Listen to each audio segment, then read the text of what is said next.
ಪರಿವರ್ತನೆ. ಗುರುರ್ಬ್ರಹ್ಮ ಗುರುರ್ವಿಷ್ಣು ಗುರುರ್ದೇವೋ ಮಹೇಶ್ವರಃ ಗುರುರ್ ಸಾಕ್ಷಾತ್ ಪರಬ್ರಹ್ಮ ತಸ್ಮೈ ಶ್ರೀ ಗುರವೇ ನಮಃ. ಅಧ್ಯಾಯ 18. ಶ್ರೀರಾಮಕೃಷ್ಣರೊಂದಿಗಿನ ಸಂಭಾಷಣೆಗಳು. ಅಕ್ಟೋಬರ್ 18, 1885. ಶ್ರೀರಾಮಕೃಷ್ಣರು ಡಾಕ್ಟರ್ ಸರ್ಕಾರನ್ನು ಕುರಿತು ಎಂರೊಂದಿಗೆ ಮಾತನಾಡುತ್ತಿದ್ದರು. ಹಿಂದಿನ ದಿನ ಎಂ ಶ್ರೀರಾಮಕೃಷ್ಣರ ಆರೋಗ್ಯವನ್ನು ಕುರಿತು ಮಾತನಾಡಲು ಆ ಡಾಕ್ಟರರ ಮನೆಗೆ ಹೋದರು. ಶ್ರೀರಾಮಕೃಷ್ಣರು, ನೀವು ಏನು ಮಾತನಾಡಿದಿರಿ? ಎಂ ಡಾಕ್ಟರ್ ಸರ್ಕಾರ್ ಗಿರೀಶ್ ಘೋಷರ ಬಗೆಗೆ ತುಂಬಾ ಆಸಕ್ತಿ ಹೊಂದಿರುತ್ತಾರೆ. ಅವರು ಯಾವಾಗಲೂ ಗಿರೀಶ್ ಮದ್ಯಪಾನ ಬಿಟ್ಟಿರುವರೇ ಎಂದು ಕೇಳುತ್ತಾರೆ. ಅವರು ಅವರ ಮೇಲೆ ಒಂದು ದೃಷ್ಟಿ ಇಟ್ಟೇ ಇಟ್ಟಿದ್ದಾರೆ. ಶ್ರೀರಾಮಕೃಷ್ಣರು ಈ ವಿಚಾರವನ್ನು ಗಿರೀಶ್ಗೆ ನೀವು ಹೇಳಿದಿರೇನು? ಎಂ ಹೌದು ಸ್ವಾಮಿ, ಹೇಳಿದೆನು. ಹಾಗೆಯೇ ಅವನಿಗೆ ಮದ್ಯಪಾನ ತ್ಯಜಿಸುವಂತೆಯೂ ಹೇಳಿರುವೆನು. ಶ್ರೀರಾಮಕೃಷ್ಣರು, ಅದಕ್ಕೆ ಅವನು ಏನಂದನು? ಎಂ ಅವನು ಹೇಳಿದನು, ನೀವೆಲ್ಲರೂ ಹೀಗೆ ಹೇಳುತ್ತಿರುವುದರಿಂದ ನಿಮ್ಮ ಮಾತುಗಳನ್ನು ಗುರುದೇವರ ಮಾತುಗಳೆಂದೇ ಭಾವಿಸುತ್ತೇನೆ. ಆದರೆ ನಾನು ಏನೊಂದು ಭರವಸೆ ನೀಡಲಾರೆನು. ಶ್ರೀರಾಮಕೃಷ್ಣರು ಸಂತೋಷದಿಂದ ಕಾಳೀಪದ ಹೇಳಿದನು. ಆತ ಮದ್ಯಪಾನವನ್ನು ಹೆಚ್ಚು ಕಡಿಮೆ ಬಿಟ್ಟಿರುವುದಾಗೆ. ಆಗ ಅಪರಾಹ್ನದ ಸಮಯ. ಡಾಕ್ಟರ್ ಸರ್ಕಾರ್ ತಮ್ಮ ಮಗ ಅಮೃತ್ ಮತ್ತು ಹೇಮ್ ಜೊತೆಗೂಡಿ ಬಂದರು. ನರೇಂದ್ರ ಮತ್ತು ಇತರ ಕೆಲವರು ಭಕ್ತರು ಅಲ್ಲಿದ್ದರು. ಡಾಕ್ಟರ್ ಸರ್ಕಾರ್ ಅಭಿಪ್ರಾಯದಲ್ಲಿ ಭಗವಂತನು ಮನುಷ್ಯರನ್ನು ಸೃಷ್ಟಿಸಿ ಸಂಕಲ್ಪಿಸಿರುವುದೇನೆಂದರೆ ಪ್ರತಿಯೊಂದು ಆತ್ಮವು ನಿರಂತರ ಪ್ರಗತಿಯಲ್ಲಿರಬೇಕೆಂದು. ಅವರು ಒಬ್ಬ ವ್ಯಕ್ತಿಗಿಂತ ಮತ್ತೊಬ್ಬ ವ್ಯಕ್ತಿ ಉನ್ನತವಾದವನೆಂದು ನಂಬುವುದಿಲ್ಲ. ಇದೇ ಕಾರಣವಾಗಿ ಅವರು ಭಗವಂತನ ಅವತಾರದ ಪರಿಕಲ್ಪನೆಯನ್ನು ನಂಬುವುದಿಲ್ಲ. ಡಾಕ್ಟರ್, ನಾನು ಮನುಷ್ಯನ ಅನವರತ ಪ್ರಗತಿಯನ್ನು ನಂಬುವವನು. ಅವತಾರ ಹಾಗೆಂದರೇನು? ಹೊಲಸನ್ನು ಹೊರಹಾಕುವ ಮನುಷ್ಯನ ಮುಂದೆ ತಲೆಬಾಗುವುದು ಇದೊಂದು ಆಭಾಸ. ಆದರೆ ಒಬ್ಬ ವ್ಯಕ್ತಿ ಭಗವಂತನ ತೇಜಸ್ಸನ್ನು ಪ್ರತಿಫಲಿಸುವಂತಿದ್ದಾನೆಂದರೆ ಆಗಬಹುದು. ನಾನು ಅದನ್ನು ಒಪ್ಪುತ್ತೇನೆ. ಗಿರೀಶ್ ನಗುತ್ತಾ, ಆದರೆ ನೀವು ಭಗವಂತನ ತೇಜಸ್ಸನ್ನು ನೋಡಿದವರಲ್ಲ. ಡಾಕ್ಟರ್ ಸರ್ಕಾರ್ ಅವರು ಉತ್ತರಿಸಲು ಸ್ವಲ್ಪ ಹಿಂದೂ ಮುಂದೂ ನೋಡತೊಡಗಿದರು. ಅವರ ಸಮೀಪ ಕುಳಿತಿದ್ದ ಮಿತ್ರರೊಬ್ಬರು ಅವರ ಕಿವಿಯಲ್ಲಿ ಏನನ್ನೋ ಪಿಸುಗುಟ್ಟಿದರು. ಡಾಕ್ಟರ್ ಗಿರೀಶ್ಗೆ, ನೀವು ಸಹ ಪ್ರತಿಫಲನವನ್ನು ಹೊರತುಪಡಿಸಿ ಮತ್ತೇನನ್ನೂ ನೋಡಿಲ್ಲ. ಗಿರೀಶ್, ನನಗೆ ಕಾಣುತ್ತದೆ. ಆ ತೇಜಸ್ಸು ನನಗೆ ಗೋಚರಿಸುತ್ತದೆ. ನಾನು ಶ್ರೀಕೃಷ್ಣನು ದೇವರ ಅವತಾರವೆಂದು ಸಾಧಿಸಿ ತೋರಬಲ್ಲೆನು. ಇಲ್ಲವಾದರೆ ನನ್ನ ನಾಲಿಗೆಯನ್ನು ಕತ್ತರಿಸಿಕೊಂಡೇನು. ಶ್ರೀರಾಮಕೃಷ್ಣರು, ಇದೆಲ್ಲ ನಿಷ್ಪ್ರಯೋಜಕ ಮಾತು. ಇದು ರೋಗಿಯ ಅಸಂಬದ್ಧ ಮಾತಿನಂತೆ. ಸನ್ನಿ ಹಿಡಿದ ರೋಗಿ ಹೇಳುತ್ತಾನೆ, ನಾನು ಈ ಕೆರೆಯ ನೀರನ್ನೆಲ್ಲ ಕುಡಿಯಬಲ್ಲೆನು. ಒಂದು ಮಡಕೆಯ ತುಂಬಾ ಮಾಡಿದ ಅನ್ನವನ್ನು ಊಟ ಮಾಡಬಲ್ಲೆನು. ಅದಕ್ಕೆ ವೈದ್ಯರು ಹೇಳುತ್ತಾರೆ, ಹೌದು ಹೌದು, ಇದೆಲ್ಲವೂ ನಿನಗೆ ಸಾಧ್ಯ. ನೀನು ರೋಗದಿಂದ ಮುಕ್ತನಾದಾಗ ನೀನು ಬಯಸಿದ್ದುದನ್ನೆಲ್ಲ ನಿನಗೆ ಕೊಡುತ್ತೇವೆ. ಪರಿಪೂರ್ಣ ಜ್ಞಾನದ ಕುರುಹುಗಳಿವೆ. ಅವುಗಳಲ್ಲಿ ಒಂದೆಂದರೆ ತರ್ಕದ ವಿಚಾರ ಕೊನೆಗೊಳ್ಳುವುದು. ಅಕ್ಟೋಬರ್ 22, 1885. ಶ್ರೀರಾಮಕೃಷ್ಣರು ಕಲ್ಕತ್ತೆಯ ಶ್ಯಾಂಪುಕಾರ್ನಲ್ಲಿ ಇದ್ದ ಒಂದು ಮನೆಗೆ ಸ್ಥಳಾಂತರಗೊಂಡಿದ್ದರು. ದುರ್ಗಾ ಪೂಜೆಯ ನಂತರದ ಒಂದು ಗುರುವಾರದ ಸಂಜೆಯ ಸಮಯ. ಶ್ರೀರಾಮಕೃಷ್ಣರು ಡಾಕ್ಟರ್ ಸರ್ಕಾರ್, ಈಶಾನ್ ಮತ್ತು ಇತರ ಭಕ್ತರೊಂದಿಗೆ 2ನೇ ಮಹಡಿಯ ಒಂದು ಕೊಠಡಿಯಲ್ಲಿ ತಮ್ಮ ಹಾಸಿಗೆಯ ಮೇಲೆ ಕುಳಿತಿದ್ದರು. ಇವರ ನಡುವಿನ ಸಂಭಾಷಣೆ the life of the Buddha ಎಂಬ ಗಿರೀಶ್ ಘೋಷನ ನಾಟಕ ಅಭಿನಯದ ಸಮಯಕ್ಕೆ ತಿರುಗಿತು. ಡಾಕ್ಟರ್ ಸರ್ಕಾರ್ ಅವರು ಈ ನಾಟಕಾಭಿನಯವನ್ನು ನೋಡಿದ್ದು ಅದನ್ನು ಮೆಚ್ಚಿಕೊಂಡಿದ್ದರು. ಡಾಕ್ಟರ್ ಗಿರೀಶ್ಗೆ, ನೀವು ಓರ್ವ ಕೆಟ್ಟ ಮನುಷ್ಯನಪ್ಪ.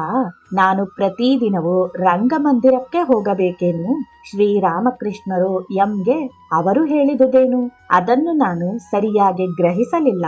ಎಂ ಡಾಕ್ಟರ್ ಆ ನಾಟಕವನ್ನು ತುಂಬಾ ಮೆಚ್ಚಿಕೊಂಡಿದ್ದಾರೆ. ಶ್ರೀರಾಮಕೃಷ್ಣರು ಈಶಾನ್ಗೆ, ನೀನು ಏನನ್ನಾದರೂ ಹೇಳಬಾರದೆ?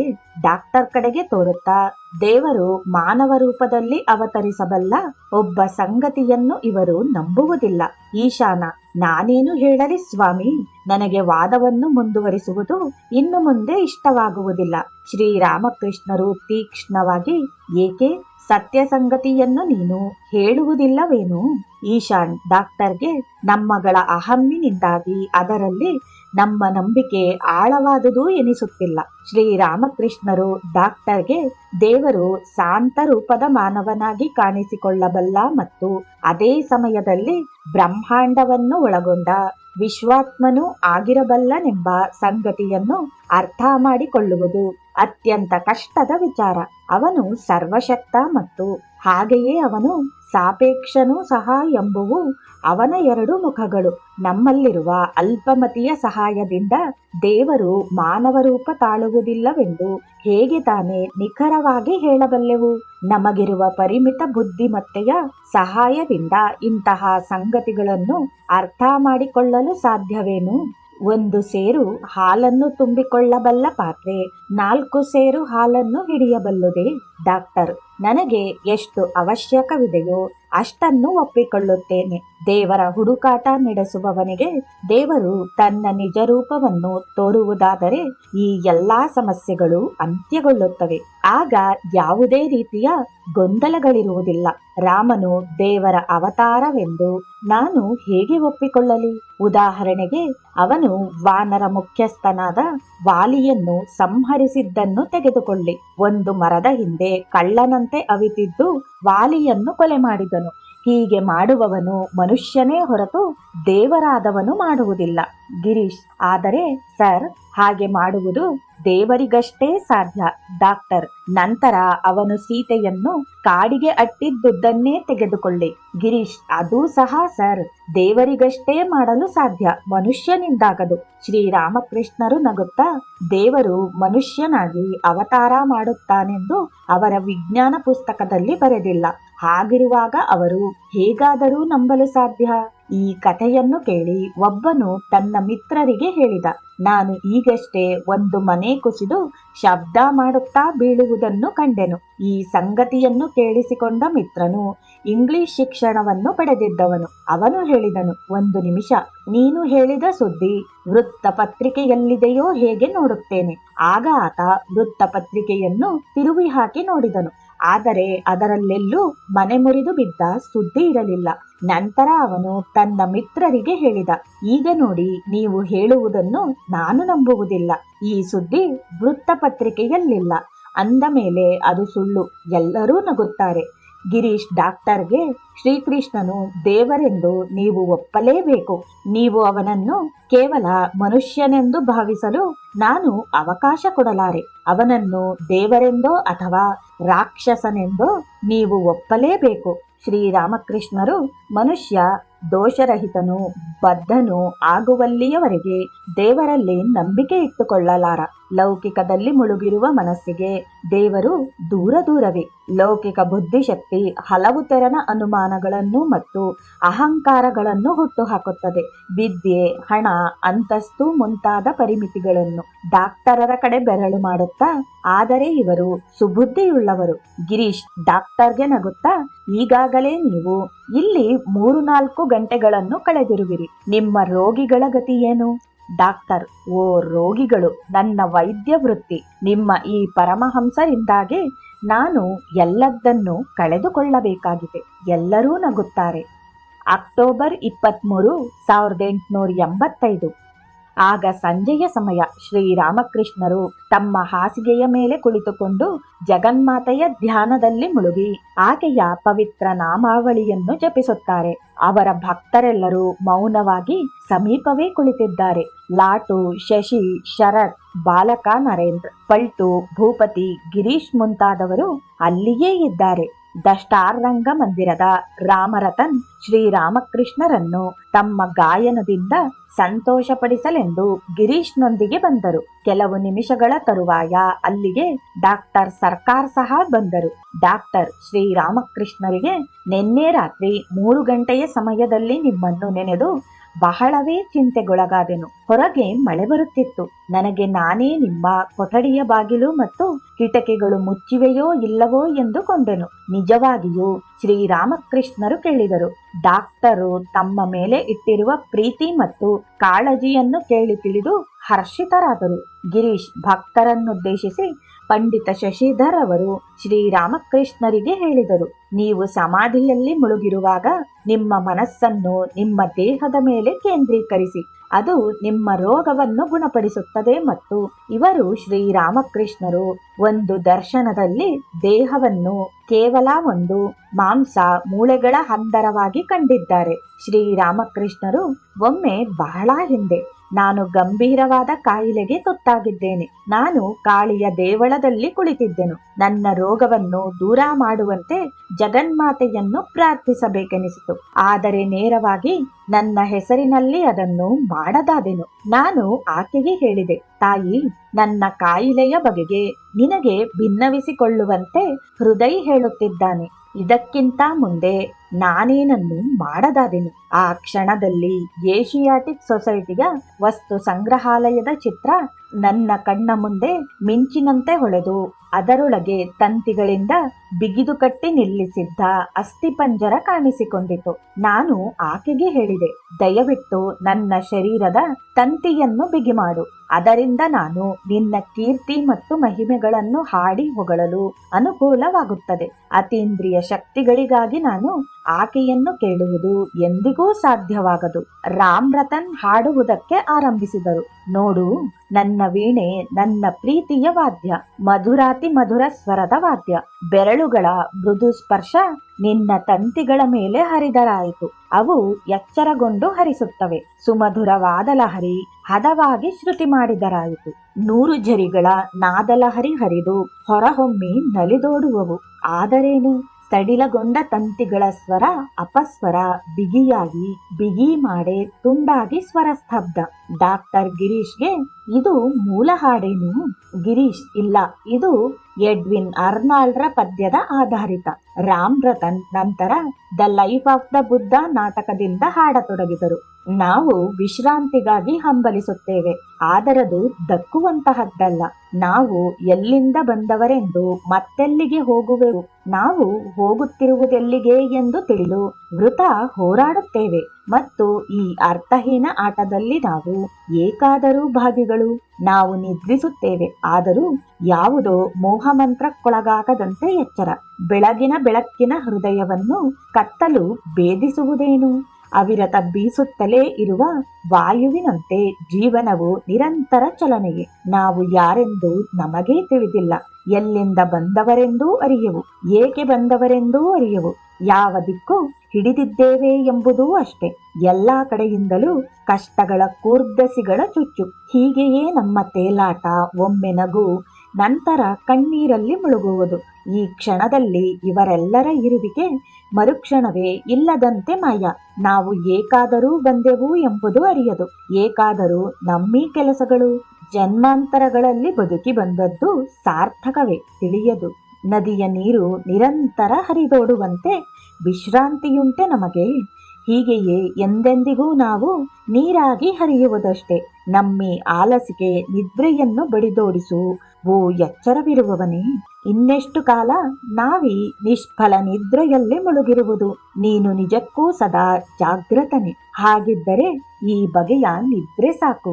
ನಿನ್ನ ಕಣ್ಣುರೆಪ್ಪೆಯ ಮೇಲೆ ದುಃಖ ದುಮ್ಮಾನದ ಪದರು ಮೆತ್ತಿಕೊಂಡಿದೆ. ಏಳು, ಎದ್ದೇಳು. ನಿನ್ನ ಕನಸಿನಿಂದ ಹೊರಗೆ ಬಾ. ಮತ್ತೆಂದೂ ಮಲಗಬೇಡ. ಬೆಳಕಾಗಿ ಬೆಳಗಬೇಕಾದವನೇ, ನಿನ್ನ ಒಳಗಿರುವ ಬೆಳಕಿಂದ ಬೆಳಕಿನ ಬಾಣಗಳು ತುಂಡರಿಸಲಿ ಕತ್ತಲ ಮೊತ್ತವ. ನೀನೋರ್ವನೇ ನಮ್ಮ ಉದ್ಧಾರಕನು. ನಿನ್ನ ಪಾದದ ಬಳಿ ಕುಳಿತು ಬೇಡುವೆವು ಬಿಡುಗಡೆಯ. ಶ್ರೀರಾಮಕೃಷ್ಣರು ಈ ಗೀತೆಯನ್ನು ಆಲಿಸುತ್ತಲೇ ಭಾವ ಸಮಾಧಿಗೆ ಒಳಗಾದರು. ಗಿರೀಶ್ ಡಾಕ್ಟರ್ಗೆ, ಒಳ್ಳೆಯದು ಸರ್, ನಿಮಗೆ ಹೀಗೆ ಆಗುವುದುಂಟೇನು?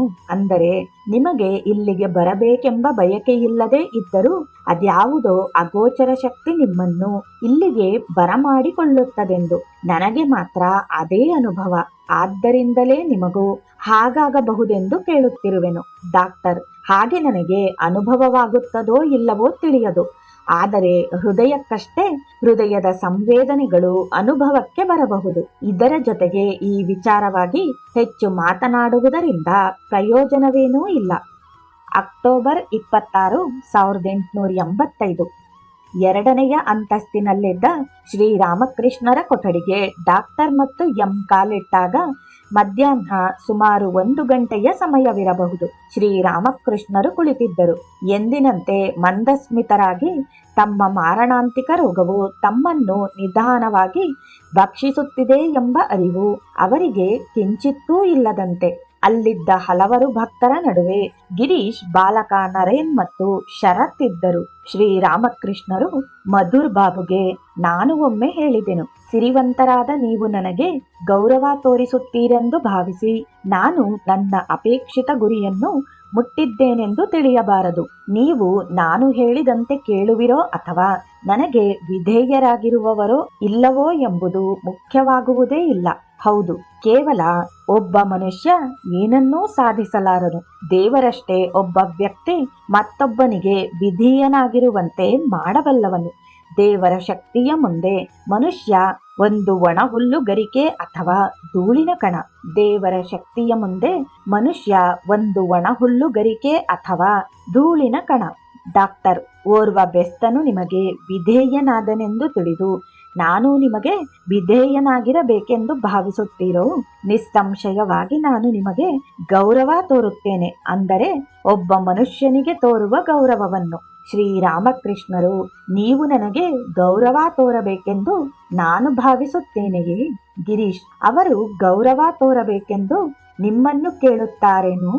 ಡಾಕ್ಟರ್, ನೀವು ಏನನ್ನು ಹೇಳುತ್ತಿದ್ದೀರಿ? ಇದೂ ಸಹ ದೇವರ ಇಚ್ಛೆಯೆಂದೇ ವಿವರಿಸುತ್ತೀರೇನು? ಶ್ರೀರಾಮಕೃಷ್ಣರು, ಅದು ಮತ್ತೇನಾಗಿರಲು ಸಾಧ್ಯ? ಭಗವಂತನ ಇಚ್ಛೆಯ ಮುಂದೆ ಮನುಷ್ಯ ಏನು ಮಾಡಬಲ್ಲನು? ಡಾಕ್ಟರ್, ಎಲ್ಲವನ್ನೂ ದೇವರೇ ಮಾಡುತ್ತಾನೆನ್ನುವ ಪಕ್ಷದಲ್ಲಿ ನೀವೇಕೆ ಸುಮ್ಮನೆ ಮಾತನಾಡುತ್ತೀರಿ? ಬೇರೆಯವರಿಗೆ ಜ್ಞಾನೋದಯ ಮಾಡಲು ನೀವು ಇಷ್ಟೇಕೆ ಮಾತನಾಡಬೇಕು? ಶ್ರೀರಾಮಕೃಷ್ಣರು, ದೇವರು ನನ್ನನ್ನು ಮಾತನಾಡುವಂತೆ ಮಾಡುತ್ತಾನೆ, ನಾನು ಮಾತನಾಡುತ್ತೇನೆ. ನಾನೊಂದು ಯಂತ್ರ, ಅವನು ಚಾಲಕ. ಡಾಕ್ಟರ್, ನೀವು ಹೇಳುತ್ತಿರುವಿರಿ ನೀವೊಂದು ಯಂತ್ರವೆಂದು. ಅದು ಸರಿಯೇ. ಸರ್ವವು ದೇವರೆಂದು ತಿಳಿದು ನೀವೇಕೆ ಸುಮ್ಮನಿರಬಾರದು? ಗಿರೀಶ್ ಡಾಕ್ಟರ್ಗೆ, ಸರ್, ನೀವೇನು ಬೇಕಾದರೂ ಹೇಳಿರಿ, ದೇವರು ನಮ್ಮನ್ನು ಹೀಗೆ ಮಾಡು ಎಂದು ಆಜ್ಞಾಪಿಸುತ್ತಾನೆ. ನಾವು ಹಾಗೆ ಮಾಡುತ್ತೇವೆ. ಯಾರೇ ಆಗಲಿ ಭಗವಂತನ ಸೂಚನೆ ಇಲ್ಲದೆ ಒಂದು ಹೆಜ್ಜೆ ಮುಂದಿಡಲು ಸಾಧ್ಯವೇನು? ಡಾಕ್ಟರ್, ಆದರೆ ದೇವರು ನಿಮಗೆಲ್ಲ ಸ್ವತಂತ್ರ ಆಲೋಚನೆಯನ್ನು ಕೊಟ್ಟಿದ್ದಾನಲ್ಲವೇ? ನಾನು ದೇವರನ್ನು ಕುರಿತು ಚಿಂತಿಸಬಹುದು ಅಥವಾ ಇಲ್ಲದೇ ಇರಬಹುದು, ನಾನು ಬಯಸಿದಂತೆ. ಗಿರೀಶ್, ನೀವು ದೇವರನ್ನು ನೆನೆದು ಆಲೋಚಿಸುತ್ತೀರಿ ಅಥವಾ ಒಂದಿಷ್ಟು ಒಳ್ಳೆಯ ಕೆಲಸ ಮಾಡುತ್ತೀರಿ, ಏಕೆಂದರೆ ಅದು ನಿಮಗೆ ಇಷ್ಟ. ನಿಜ ಹೇಳಬೇಕೆಂದರೆ ಇದನ್ನೆಲ್ಲ ನೀವು ಮಾಡುವುದಿಲ್ಲ, ಆದರೆ ಅದನ್ನು ನೀವು ಇಷ್ಟಪಡುತ್ತೀರಲ್ಲ, ಅದು ಮಾಡಿಸುತ್ತದೆ. ಡಾಕ್ಟರ್, ಅದು ನೀವು ಹೇಳುವಂತೆ ಏಕೆ ಇರಬೇಕು? ನಾನು ಇದನ್ನೆಲ್ಲ ನನ್ನ ಕರ್ತವ್ಯವೆಂದು ನಿರ್ವಹಿಸುತ್ತೇನೆ. ಗಿರೀಶ್, ಹಾಗೆ ನೀವು ಹೇಳಿದರೂ ಸಹ ನೀವು ನಮ್ಮ ಕರ್ತವ್ಯವನ್ನು ಇಷ್ಟಪಡುತ್ತೀರಿ. ಡಾಕ್ಟರ್, ಒಂದು ಪಕ್ಷ ಮಗುವೊಂದು ಬೆಂಕಿಯಿಂದ ಸುಡುತ್ತದೆ ಎಂದುಕೊಳ್ಳಿ. ನಾನು ನನ್ನ ಕರ್ತವ್ಯ ಪ್ರಜ್ಞೆಯಿಂದ ಅದನ್ನು ಉಳಿಸಲೆಂದು ಓಡುತ್ತೇನೆ. ಗಿರೀಶ್, ಆ ಮಗುವನ್ನು ಉಳಿಸುವ ವಿಷಯ ನಿಮಗೆ ಸಂತೋಷವುಂಟು ಮಾಡುತ್ತದೆ. ಆದ್ದರಿಂದಲೇ ನೀವು ಬೆಂಕಿಯ ಉರಿಯೊಳಕ್ಕೂ ಪ್ರವೇಶಿಸುತ್ತೀರಿ. ನಿಮ್ಮ ಸುಖದ ಪ್ರಜ್ಞೆಯೇ ನಿಮ್ಮನ್ನು ಹಾಗೆ ಮಾಡುವಂತೆ ಪ್ರೇರೇಪಿಸುತ್ತದೆ. ಒಬ್ಬ ವ್ಯಕ್ತಿ ಗಾಂಜಾವನ್ನು ಸೇವಿಸುತ್ತಾನೆ, ಏಕೆಂದರೆ ಕರಿದ ಆಲೂಗೆಡ್ಡೆ ಅಥವಾ ಉರಿಯ ರುಚಿಗೆ ಆತನು ಆಕರ್ಷಿತನಾಗಿರುತ್ತಾನೆ. ಎಲ್ಲರೂ ನಗುತ್ತಾರೆ. ಶ್ರೀರಾಮಕೃಷ್ಣರು, ಒಂದು ಕೆಲಸವನ್ನು ಆರಂಭಿಸುವ ಮೊದಲು ವ್ಯಕ್ತಿಗೆ ಇದರಲ್ಲಿ ವಿಶ್ವಾಸವಿರಬೇಕು. ಇದಕ್ಕೂ ಮಿಗಿಲಾಗಿ ಅಂತಹ ಆಲೋಚನೆ ಬಂದಾಗ ಅವನಿಗೆ ಸಂತೋಷವಾಗುತ್ತದೆ. ಆಗಷ್ಟೇ ಅವನು ಈ ಕಾರ್ಯ ನಿರ್ವಹಿಸಲು ಸಿದ್ಧಗೊಳ್ಳುತ್ತಾನೆ. ಚಿನ್ನದ ನಾಣ್ಯಗಳು ತುಂಬಿದ ಒಂದು ಪಾತ್ರೆ ಭೂಮಿಯೊಳಗೆ ಇದೆ ಎಂದುಕೊಳ್ಳಿ. ಮೊದಲಿಗೆ ಆ ಮನುಷ್ಯನಿಗೆ ಆ ಪಾತ್ರೆಯಲ್ಲಿ ಚಿನ್ನದ ನಾಣ್ಯಗಳಿವೆ ಎಂಬ ವಿಶ್ವಾಸವಿರಬೇಕು. ನಂತರ ಅವನು ನೆಲವನ್ನು ಅಗೆಯಲು ಶುರು ಮಾಡುತ್ತಾನೆ. ಹಾಗೆ ಅವನು ಮಣ್ಣನ್ನು ಹೊರಹಾಕುವಾಗ ಲೋಹದ ಸದ್ದು ಕೇಳುತ್ತದೆ. ಆ ಸದ್ದು ಅವನ ಸಂತೋಷವನ್ನು ಹೆಚ್ಚಿಸುತ್ತದೆ. ನಂತರ ಅವನಿಗೆ ಚಿನ್ನ ತುಂಬಿದ ಪಾತ್ರೆಯ ಕಂಠ ಕಾಣಿಸುತ್ತದೆ. ಇದು ಅವನಿಗೆ ಇನ್ನೂ ಹೆಚ್ಚಿನ ಸಂತೋಷ ನೀಡುತ್ತದೆ. ಹೀಗೆ ಅವನ ಸಂತೋಷ ಹೆಚ್ಚುತ್ತಲೇ ಹೋಗುತ್ತದೆ. ಕಾಳಿ ದೇವಾಲಯದ ಮುಂಚಾವಣಿಯ ಕೆಳಗೆ ಒಂದು ಕಡೆ ಕುಳಿತು ವಿರಾಗಿಗಳು ಭಂಗಿ ತಯಾರು ನಡೆಸುವುದನ್ನು ನೋಡುತ್ತೇನೆ. ಆಗಲೇ ಭಂಗಿಯನ್ನು ಸೇವಿಸುವ ಆನಂದದಲ್ಲಿ ಅವರ ಮುಖಗಳು ಹೊಳೆಯುತ್ತಿರುತ್ತವೆ. ಡಾಕ್ಟರ್: ಆದರೆ ಬೆಂಕಿಯ ವಿಚಾರವನ್ನೇ ತೆಗೆದುಕೊಳ್ಳಿ, ಅದು ಬೆಳಕು ಮತ್ತು ಶಾಖ ಎರಡನ್ನೂ ನೀಡುತ್ತದೆ. ಬೆಳಕು ವಸ್ತುಗಳು ಪ್ರಕಾಶಮಾನವಾಗಿ ಗೋಚರಿಸುವಂತೆ ಮಾಡುತ್ತದೆ, ಇದು ಸಹಜ. ಆದರೆ ಶಾಖ ಮಾನವನ ದೇಹವನ್ನು ಸುಡುತ್ತದೆ. ಅದೇ ರೀತಿ ಕರ್ತವ್ಯ ನಿರ್ವಹಣೆಯ ಪರಿಣಾಮವಾಗಿ ನಾವು ಪಡೆಯುವ ಫಲ ಸಂಪೂರ್ಣವಾಗಿ ಪರಿಶುದ್ಧವಾಗಿರುತ್ತದೆಂದೇನೂ ತಿಳಿಯಬೇಕಿಲ್ಲ. ಕರ್ತವ್ಯವೆಂಬುದಕ್ಕೆ ನೋವಿನ ಮುಖವೂ ಇರುತ್ತದೆಂದು ತಿಳಿಯಬೇಕಷ್ಟೆ. ಎಂ ಗಿರೀಶ್ಗೆ ಒಂದು ಗಾದೆ ಹೇಳುತ್ತದೆ: ಹೊಟ್ಟೆಯ ತುಂಬ ಅನ್ನ ಸಿಗುವುದಾದರೆ ನೀಡುವವನು ಬೇಕಾದರೆ 2 ಏಟು ಹೆಚ್ಚು ಬಾರಿಸಿದರೂ ನಡೆಯುತ್ತದೆ. ದುಃಖ ಪಡುವುದರಲ್ಲೂ ಸಂತೋಷವಿರುತ್ತದೆ. ಗಿರೀಶ್: ಡಾಕ್ಟರ್ಗೆ ಕರ್ತವ್ಯವೆಂಬುದು ನೀರಸವೇ? ಡಾಕ್ಟರ್: ಹಾಗೇಕೆ? ಗಿರೀಶ್: ಹಾಗಿದ್ದರೆ ರಸಭರಿತವಾಗಿರುತ್ತದೇನು? ಎಲ್ಲರೂ ನಗುತ್ತಾರೆ. ಎಂ: ಮತ್ತೊಮ್ಮೆ ನಾವು ಅದೇ ವಿಷಯಕ್ಕೆ ಬರುತ್ತಿದ್ದೇವೆ. ಅಂದರೆ ಭಂಗಿಯನ್ನು ಸೇದುವವನಿಗೆ ಅದರೊಡನೆ ದೊರಕುವ ತಿಂಡಿಗಳು ಇಷ್ಟವಾಗುತ್ತವೆ. ಗಿರೀಶ್: ಡಾಕ್ಟರ್ಗೆ ಕರ್ತವ್ಯವೆಂಬುದು ಆರಾಮದಾಯಕವಿರಬೇಕು. ಹಾಗಿಲ್ಲದಿದ್ದರೆ ನಾನು ಕರ್ತವ್ಯವನ್ನು ಏಕೆ ಮಾಡಬೇಕು? ಡಾಕ್ಟರ್: ನಮ್ಮ ಮನಸ್ಸು ಈ ಬಗೆಯ ಸೆಳೆತಕ್ಕೆ ಸಿಲುಕಿರುತ್ತದೆ. ಎಂ ಗಿರೀಶ್ಗೆ ಆ ಕೆಟ್ಟ ಆಕರ್ಷಣೆಗೆ ಮನಸ್ಸನ್ನು ಸೆಳೆಯುವುದು. ಅಂದರೆ ನಾವು ಮನಸೋಲುವ ವಿಚಾರವಾಗಿ ಹೇಳುವುದಾದರೆ ನಮ್ಮ ಮನಸ್ಸಿಗೆ ಸ್ವಾತಂತ್ರ್ಯವೆಂಬುದು ಎಲ್ಲುಂಟು? ಡಾಕ್ಟರ್: ನಾನು ನಮ್ಮ ಮನಸ್ಸು ಸಂಪೂರ್ಣವಾಗಿ ಸ್ವತಂತ್ರವೆಂದು ಹೇಳಲಿಲ್ಲ. ಒಂದು ಹಸುವನ್ನು ಒಂದು ಹಗ್ಗ ಬಂಧಿಸಿದೆ ಎಂದುಕೊಳ್ಳಿ. ಆ ಹಸು ಆ ಹಗ್ಗ ನೀಡುವ ಚಲನೆಯ ಪರಿಧಿಯೊಳಗೆ ಸ್ವತಂತ್ರ. ಆದರೆ ಆ ಹಸು ಹಗ್ಗದ ಜಗ್ಗುವಿಕೆಯನ್ನು ಅನುಭವಿಸತೊಡಗಿದಾಗ ಗಿರೀಶ್: ಡಾಕ್ಟರ್ಗೆ ಸ್ವತಂತ್ರ ಮನಸ್ಸು ಇದೆ ಎಂದು ನೀವು ಹೇಗೆ ಹೇಳಬಲ್ಲಿರಿ? ಡಾಕ್ಟರ್: ತಾರ್ಕಿಕವಾಗಿ ಅಲ್ಲ, ನಾನು ಹೇಳಿದ್ದು ಅದು ನನ್ನ ಅನುಭವ. ಗಿರೀಶ್: ಹಾಗಿದ್ದರೆ ನನಗೆ ಅನ್ನಿಸುತ್ತದೆ ನಾನು ಮತ್ತು ಇತರರು ಅದಕ್ಕೆ ವಿರುದ್ಧವಾಗಿ ಅನುಭವಿಸುತ್ತೇವೆಂದು. ನಾವು ಬೇರೆಯವರಿಂದ ಅಧೀನಕ್ಕೆ ಒಳಗಾಗಿದ್ದೇವೆಂದು ನನಗೆ ಅನ್ನಿಸುತ್ತದೆ. ಎಲ್ಲರೂ ನಗುತ್ತಾರೆ. ಅಕ್ಟೋಬರ್ 27, 1885. ಅಂದು ಸಂಜೆ ಡಾಕ್ಟರ್ ಸರ್ಕಾರ್ ಶ್ಯಾಮ್-ಪುಕಾರ್ನಲ್ಲಿ ಶ್ರೀರಾಮಕೃಷ್ಣರ ಕೊಠಡಿಗೆ ಬಂದು ಅವರ ನಾಡಿಯನ್ನು ಪರೀಕ್ಷಿಸಿ ಅಗತ್ಯವಿದ್ದ ಔಷಧಗಳನ್ನು ಸೇವಿಸಲು ಹೇಳಿದಾಗ ಆಗಲೇ 5:30 ಗಂಟೆಯ ಸಮಯ. ಅಷ್ಟರಲ್ಲಿ ಅಲ್ಲಿ ನರೇಂದ್ರ, ಗಿರೀಶ್, ಡಾಕ್ಟರ್ ದುಕಾರಿ, ಬಾಲಕ ನರೇನ್, ರಾಖಾಲ್, ಎಂ ಶರತ್ ಮತ್ತು ಶ್ಯಾಮ್ ಬಸು ಸೇರಿದಂತೆ ಹಲವರು ಬಂದಿದ್ದರು. ಗಿರೀಶ್ ಮತ್ತು ಡಾಕ್ಟರ್ ಸರ್ಕಾರ್ ಮಾತಿಗೆ ತೊಡಗಿ ಸರ್ಕಾರ್ ಸ್ಥಾಪನೆ ಮಾಡಿದ್ದ ಸೈನ್ಸ್ ಅಸೋಸಿಯೇಷನ್ ವಿಷಯ ಚರ್ಚೆಗೆ ಬಂದಿತು. ಶ್ರೀರಾಮಕೃಷ್ಣರು ನನ್ನನ್ನು ಒಮ್ಮೆ ಅಲ್ಲಿಗೆ ಕರೆದೊಯ್ಯುವಿರಾ? ಡಾಕ್ಟರ್: ನೀವು ಅಲ್ಲಿಗೆ ಬಂದರೆ ದೇವರ ನಿರ್ಮಾಣದ ಅತ್ಯಾಶ್ಚರ್ಯಕರ ಕ್ರಿಯೆಗಳನ್ನು ನೋಡಿ ಬೆಚ್ಚಿ ಬೀಳಬಹುದು. ಶ್ರೀರಾಮಕೃಷ್ಣರು: ಓ ಹೌದೇನು? ಡಾಕ್ಟರ್: ಗಿರೀಶ್ಗೆ ನೀವು ಏನು ಬೇಕಾದರೂ ಮಾಡಿರಿ, ಆದರೆ ಇವರನ್ನು ದೇವರೆಂದು ಮಾತ್ರ ಪೂಜಿಸಬೇಡಿ. ಈ ಒಳ್ಳೆ ವ್ಯಕ್ತಿಯ ತಲೆ ತಿರುಗುವಂತೆ ನೀವು ಮಾಡತೊಡಗಿದ್ದೀರಿ. ಗಿರೀಶ್: ನನಗೆ ಮತ್ತೇನು ಮಾಡಲು ಸಾಧ್ಯ? ಓಹ್, ನನ್ನನ್ನು ಈ ಲೌಕಿಕವೆಂಬ ಸಮುದ್ರವನ್ನು ದಾಟಿಸಿ ಆ ದಡಕ್ಕೆ ಒಯ್ದ ವ್ಯಕ್ತಿಯನ್ನು ನಾನು ಹೇಗೆ ತಾನೇ ಗೌರವಿಸದಿರಲಿ? ಇದಕ್ಕೂ ಮಿಗಿಲಾಗಿ ಇವರು ನನ್ನ ಸಂದೇಹಗಳ ಸಮುದ್ರವನ್ನು ದಾಟಿಸಿದವರು. ಇವರಲ್ಲಿ ನಾನು ಪೂಜಿಸಲು ಆಗದಂಥದ್ದು ಎಂಬುದೊಂದೂ ಇಲ್ಲ. ಇವರು ವಿಸರ್ಜಿಸುವ ಮಲವನ್ನು ನಾನು ಅಸಹ್ಯವೆಂದು ನೋಡಲಾರೆನು. ಡಾಕ್ಟರ್: ಮಲಕ್ಕೆ ಸಂಬಂಧಪಟ್ಟ ಪ್ರಶ್ನೆ ನನ್ನನ್ನು ಕಾಡುವುದಿಲ್ಲ. ನನಗೂ ಅಷ್ಟೇ. ಅದನ್ನು ಕಂಡು ನನಗೇನು ಅಸಹ್ಯವೆನಿಸುವುದಿಲ್ಲ. ಒಮ್ಮೆ ಒಬ್ಬ ದಿನಸಿ ವ್ಯಾಪಾರಿಯ ಮಗುವನ್ನು ಚಿಕಿತ್ಸೆಗಾಗಿ ನನ್ನ ಕೊಠಡಿಗೆ ಕರೆತಂದರು. ಅವನು ಅಲ್ಲಿ ಮಲ ವಿಸರ್ಜನೆ ಮಾಡಿದನು. ಅಲ್ಲಿದ್ದವರೆಲ್ಲರೂ ಬಟ್ಟೆಯಿಂದ ತಮ್ಮ ಮೂಗುಗಳನ್ನು ಮುಚ್ಚಿಕೊಂಡರು. ಆದರೆ ನಾನು ಅವನ ಪಕ್ಕವೇ ಮೂಗು ಮುಚ್ಚಿಕೊಳ್ಳದೆ ಅರ್ಧ ಗಂಟೆ ಕಾಲ ಕುಳಿತುಕೊಂಡಿದ್ದೆನು. ಏಕೆಂದರೆ ಮಲ ಹೊರುವವನು ತನ್ನ ತಲೆಯ ಮೇಲೆ ತುಂಬಿದ ಮಂಕರಿಯನ್ನು ಒಯ್ಯುವಾಗ ನಾನು ಮೂಗು ಮುಚ್ಚಿಕೊಳ್ಳಲಾರೆ. ಹಾಗೆ ಮಾಡುವುದು ನನ್ನಿಂದಾಗದು. ನನಗೆ ಚೆನ್ನಾಗಿ ಗೊತ್ತು, ನನಗೂ ಮತ್ತು ಮಲ ಹೊರುವವನಿಗೂ ನಡುವೆ ವ್ಯತ್ಯಾಸವೇನೂ ಇಲ್ಲವೆಂದು. ಹಾಗಿರುವಾಗ ನಾನೇಕೆ ಅವನನ್ನು ಕಂಡು ಅಸಹ್ಯ ಪಡಲಿ?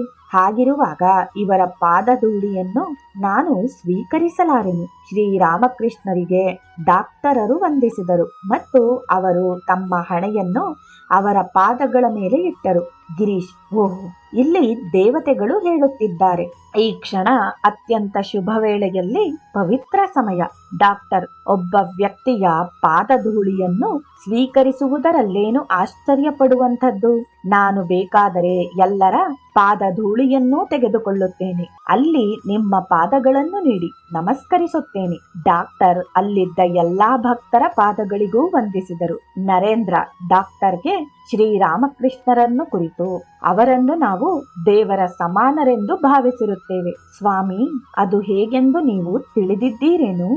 ಸಸ್ಯ ಮತ್ತು ಪ್ರಾಣಿ ಪ್ರಭೇದಗಳ ಸೃಷ್ಟಿಯ ನಡುವೆ ಒಂದು ಅವಸ್ಥೆಯುಂಟು. ಸೃಷ್ಟಿಯಲ್ಲೂ ಒಂದು ಅವಸ್ಥೆ ಇದೆ. ಮನುಷ್ಯಲೋಕ ಮತ್ತು ದೇವರ ಲೋಕದ ನಡುವೆ ಒಂದು ಹಂತವಿದೆ. ಆ ಅವಸ್ಥೆಯಲ್ಲಿ ಮನುಷ್ಯ ದೇವರೋ ಅಥವಾ ಮಾನವನೋ ಎಂದು ಹೇಳಲಾಗದು. ಡಾಕ್ಟರ್, ಹೌದು ನನ್ನ ಪ್ರಿಯ ಮಿತ್ರರೇ, ಹೋಲಿಕೆಗಳನ್ನು ದೈವೀ ಶಕ್ತಿಗಳಿಗೆ ಹೊಂದಿಸಿ ಹೇಳಲಾಗದು. ನರೇಂದ್ರ, ನಾನು ಅವರನ್ನು ದೇವರೆಂದು ಹೇಳುವುದಿಲ್ಲ. ನಾನು ಹೇಳುತ್ತಿರುವುದು ಅವರೊಬ್ಬರು ದೇವರಂತಹ ಮನುಷ್ಯರೆಂದು. ಡಾಕ್ಟರ್, ಅಂತಹ ವಿಷಯಗಳಿಗೆ ಬಂದಾಗ ನಮ್ಮ ಭಾವನೆಗಳನ್ನು ಅದುಮಿ ಇಟ್ಟುಕೊಂಡಿರಬೇಕು. ಅವುಗಳನ್ನು ವ್ಯಕ್ತಪಡಿಸುವುದು ಸರಿ ಕಾಣುವುದಿಲ್ಲ. ನನ್ನ ಸ್ಥಿತಿಯೆಂದರೆ ನಾನು ಹೇಳುವುದನ್ನು ಯಾರೂ ಸರಿಯಾಗಿ ಗ್ರಹಿಸುತ್ತಿಲ್ಲ. ನನ್ನ ಅತ್ಯಂತ ಪರಮ ಸ್ನೇಹಿತನೂ ಸಹ ನನ್ನನ್ನು ಓರ್ವ ಕಠಿಣ ಮತ್ತು ಕ್ರೂರಿ ಎಂದು ತಿಳಿದಿರಬಹುದು. ನಿಮ್ಮಂತಹ ವ್ಯಕ್ತಿಗಳೂ ಸಹ ನನ್ನನ್ನು ನಿಮ್ಮ ಚಟಾವುಗಳಿಂದ ಹೊಡೆದು ಹೊರದಬ್ಬಬಹುದು. ಶ್ರೀರಾಮಕೃಷ್ಣರು ಅಂತಹ ಮಾತುಗಳನ್ನು ಆಡಬೇಡಿರಿ. ನಿಮ್ಮನ್ನು ಇವರೆಲ್ಲ ಅಷ್ಟೊಂದು ಪ್ರೀತಿ ಮಾಡುತ್ತಾರೆ. ಇವರೆಲ್ಲರೂ ನಿಮ್ಮ ಬರುವಿಕೆಗಾಗಿ, ವಧುವಿನ ಕಡೆಯವರು ವರನ ಆಗಮನಕ್ಕಾಗಿ ತಮ್ಮ ಅಲಂಕೃತ ಕೊಠಡಿಯಲ್ಲಿ ಕಾಯುವಂತೆ ಕಾಯುತ್ತಿರುತ್ತಾರೆ. ಗಿರೀಶ್, ನಿಮ್ಮ ಮೇಲೆ ಪ್ರತಿಯೊಬ್ಬರಿಗೂ ಅನನ್ಯ ಗೌರವ ಉಂಟು. ಡಾಕ್ಟರ್, ನನ್ನ ಮಗ ಮತ್ತು ನನ್ನ ಪತ್ನಿಯೂ ಸಹ ನನ್ನನ್ನು ಕಠಿಣ ಹೃದಯದ ಮನುಷ್ಯನೆಂದು ತಿಳಿದಿದ್ದಾರೆ. ನನ್ನ ತಪ್ಪು ಏನೆಂದರೆ ನನ್ನ ಭಾವನೆಗಳನ್ನು ಹೊರಹಾಕುವುದಿಲ್ಲ. ಗಿರೀಶ್, ಹಾಗಿದ್ದರೆ ಸರ್, ನೀವು ನಿಮ್ಮ ಹೃದಯದ ಬಾಗಿಲನ್ನು ತೆರೆಯುವುದು ಒಳಿತು. ನಮ್ಮ ಮೇಲಿನ ನಿಮ್ಮ ಪ್ರೀತಿಯಿಂದಲಾದರೂ ಹಾಗೆ ನೀವು ಮಾಡದಿದ್ದರೆ ನಿಮ್ಮ ಮಿತ್ರರಾದ ನಾವು ನಿಮ್ಮನ್ನು ಅರ್ಥ ಮಾಡಿಕೊಳ್ಳುವುದಾದರೂ ಹೇಗೆ? ಡಾಕ್ಟರ್, ನಿಮ್ಮ ಭಾವನೆಗಳಿಗಿಂತ ನನ್ನ ಭಾವನೆಗಳು ತೀವ್ರವಾಗಿ ಸ್ಪಂದಿಸುತ್ತವೆಂದು ನಾನು ಹೇಳಿದರೆ ನೀವು ನಂಬುವಿರಾ? ನರೇಂದ್ರನಿಗೆ ಏಕಾಂತದಲ್ಲಿ ನಾನು ಕಣ್ಣೀರು ಸುರಿಸುವುದುಂಟು. ಶ್ರೀರಾಮಕೃಷ್ಣರಿಗೆ, ಸರಿ, ನಾನು ತಮಗೊಂದು ಮಾತು ಹೇಳಲೇ? ನೀವು ಭಾವ ಸಮಾಧಿಯಲ್ಲಿರುವಾಗ ನಿಮ್ಮ ಪಾದವನ್ನು ಬೇರೆಯವರ ಶರೀರದ ಮೇಲೆ ಇಡುವಿರಿ. ಅದು ಸರಿಯಲ್ಲ.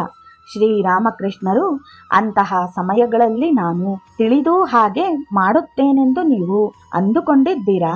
ಡಾಕ್ಟರ್, ಹಾಗೆ ಮಾಡುವುದು ಸರಿಯಲ್ಲವೆಂದು ನಿಮಗೆ ಅನ್ನಿಸುತ್ತದೆಯೇ? ಆಲೋಚಿಸಿ. ಶ್ರೀರಾಮಕೃಷ್ಣರು ಸಮಾಧಿ ಸ್ಥಿತಿಯಲ್ಲಿರುವಾಗ ನನ್ನ ಅನುಭವಗಳೇನೆಂದು ನಾನು ಹೇಗೆ ವಿವರಿಸಲಿ?